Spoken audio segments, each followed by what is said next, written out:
2015 तक जो बंदा इंडिया के टॉप 25 रिचेस्ट पीपल की लिस्ट में भी नहीं आता था, 2022 में वो 7 लाख करोड़ के मालिक मुकेश अंबानी को नेक टू नेक टक्कर देगा, ऐसा किसने सोचा था।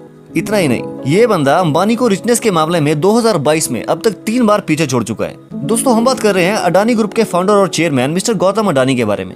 एक नॉर्मल से परिवार में पैदा हुए गौतम अडानी के दिमाग में बिजनेस का कुछ ऐसा जुनून था कि इन्होंने बहुत ही छोटी उम्र में इसके दांव पे सीखने शुरू कर दिए। और 20 साल की छोटी सी उम्र में जब बच्चे यही सोच रहे होते हैं कि पढ़ाई में आगे करना क्या है, उस उम्र में अडानी एक सेल्फ मेड मिलियनियर बन चुके थे।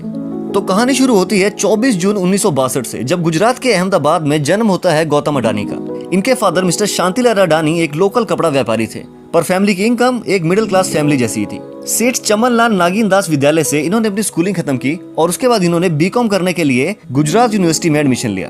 पर वो कॉलेज लाइफ से बहुत ही जल्दी बोर होने लगे। उन्हें कॉलेज आना जाना, पढ़ाई करना वक्त की बर्बादी लगने लगा और उन्होंने बिजनेस स्किल सीखने के लिए अपना कॉलेज ड्रॉप आउट कर दिया। फादर ने गौतम से अपने कपड़े के बिजनेस को ज्वाइन करने के लिए कहा, पर गौतम का उसमें बिल्कुल भी इंटरेस्ट नहीं था।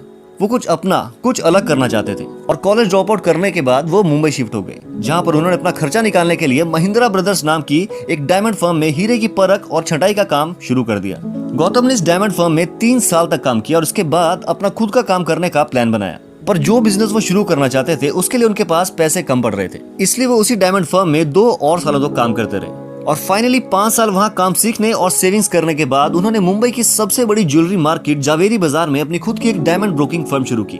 गौतम को बिजनेस का जुनून तो था ही, और साथ ही 5 साल तक वो एक डायमंड फर्म के साथ काम करके बिजनेस की बारीकियों को भी सीख चुके थे। इस वजह से उन्हें अपने पहले ही बिजनेस में काफी सफलता मिली और इस बिजनेस से इन्होंने काफी अच्छे पैसे भी बनाए।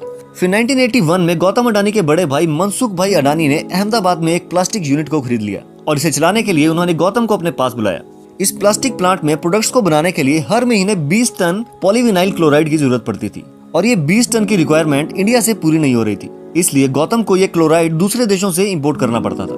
और यहीं से ही गौतम को इंपोर्ट एक्सपोर्ट का बिजनेस समझ आने लगा। गौतम ने इस इंपोर्ट एक्सपोर्ट बिजनेस में भी अपना हाथ आजमाने का प्लान किया और 1988 में इन्होंने अडानी एक्सपोर्ट्स नाम की एक इंपोर्ट एक्सपोर्ट कंपनी की शुरुआत की, जिसे आज अडानी एंटरप्राइजेस के नाम से जाना जाता है। गौतम की सूझबूझ, फोकस और डिटर्मिनेशन की वजह से गौतम का यह बिजनेस सक्सेसफुल रहा और उन्होंने अपने इस बिजनेस से भी काफी सारा पैसा बनाया। फिर 1991 में इकोनॉमिक लिबरलाइजेशन पॉलिसी आने के बाद इंडिया में प्राइवेट कंपनीज के लिए बिजनेस के नए नए रास्ते खुलने लगे और अडानी ने इन अपॉर्चुनिटीज का खूब फायदा उठाया। उन्होंने अब टेक्सटाइल्स, इंफ्रास्ट्रक्चर और मेटल जैसी फील्ड्स में भी अपना पैर जमाना शुरू कर दिया। अपने खुद के दम पर अब तक अडानी का बिजनेस काफी बड़ा बन चुका था, पर उन्हें एक बहुत बड़ी परेशानी आने लगी। दरअसल अडानी का इंपोर्ट एक्सपोर्ट बिजनेस बहुत ही बड़ा बिजनेस बन चुका था और सैकड़ों समुद्री जहाज माल लेकर या माल लेने के लिए बंदरगाह पर आते थे। पर बंदरगाह पर और बिजनेसेस के भी जहाज आते थे, तो कई बार उनके जहाजों को जगह मिलने के लिए 3-3, 4-4 और यहाँ तक कि 5-5 घंटे भी लग जाते थे, जिस वजह से उनका वक्त तो बर्बाद हो ही रहा था, पर साथ ही बिजनेस में कई बार टाइम पर माल ना मिलने की वजह से बहुत ज्यादा नुकसान भी हो जाता था। अपनी इसी प्रॉब्लम से छुटकारा पाने के लिए अडानी ने पोर्ट्स यानी बंदरगाह के बिजनेस में भी पैर रखने का इरादा बना लिया और उन्हें ये मौका मिला 1994 में, जब गुजरात सरकार ने कच्छ में मौजूद मुंद्रा पोर्ट के ऑपरेशंस को किसी प्राइवेट प्लेयर को देने की अनाउंसमेंट की, जिसके लिए कई सारे बिजनेसमैन ने बोलियां लगाई।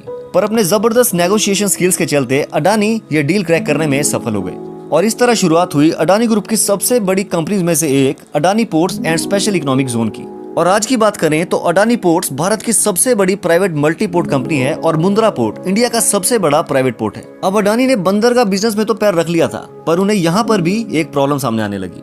दरअसल पोर्ट तो अडानी के पास आ गया था, पर शिप्स यानी समुद्री जहाजों के लिए वो अभी भी थर्ड पार्टीज पर ही डिपेंड थे। मुसीबत वही की वही थी, क्योंकि समुद्री जहाज अभी भी टाइम पर डिलीवरी नहीं दे पा रहे थे। कभी जहाज अवेलेबल होते थे तो कभी नहीं। अडानी को बहुत ज्यादा फ्रस्ट्रेशन हुई और उन्होंने अपना खुद का समुद्री जहाज खरीदने का फैसला किया और बहुत सारे शिप्स खरीदकर यह बिजनेस पूरी तरह से अपने कब्जे में कर लिया। इसके बाद 1996 में अडानी ने पावर बिजनेस में पैर रखा, लेकिन उन्हें इस बिजनेस में भी मुश्किल आनी शुरू हो गई। एक्चुअली पावर बिजनेस में उन्हें थर्मल पावर बनाने के लिए कोयले की बहुत ज्यादा जरूरत पड़ती थी, पर उनकी रिक्वायरमेंट के हिसाब से उन्हें कोयला नहीं मिल पा रहा था। जरा गैस कीजिए दोस्तों कि इस प्रॉब्लम से निपटने के लिए उन्होंने क्या किया होगा। जी हाँ, आपने ठीक सोचा। जैसा कि उनका बिजनेस के लिए टेम्परामेंट था, उन्होंने कोयले की खदानों को ही खरीदना शुरू कर दिया। जब कोयले को ट्रांसपोर्ट करने में दिक्कत आने लगी तो अडानी ने इस प्रॉब्लम से निपटने के लिए अपनी खुद की लॉजिस्टिक्स कंपनी भी शुरू कर डाली। बंदे का बिजनेस माइंड देख रहे हैं दोस्तों। जब भी, जहां भी, जो भी मुसीबत आती गई, अडानी एक नया बिजनेस शुरू करते गए और इस तरह से अडानी ग्रुप धीरे धीरे भारत के सबसे बड़े बिजनेस ग्रुप में से एक बन गया। आज ये company port management, electric power, transmission, renewable energy, mining, airport operations, natural gas, food processing और इंफ्रास्ट्रक्चर के क्षेत्रों के लीडर्स में से एक गिनी जाती है। कंपनी का annual revenue 15 billion US dollar के भी ऊपर पहुंच चुका है और इनका बिजनेस दुनिया के 50 देशों की 70 लोकेशन तक फैला हुआ है।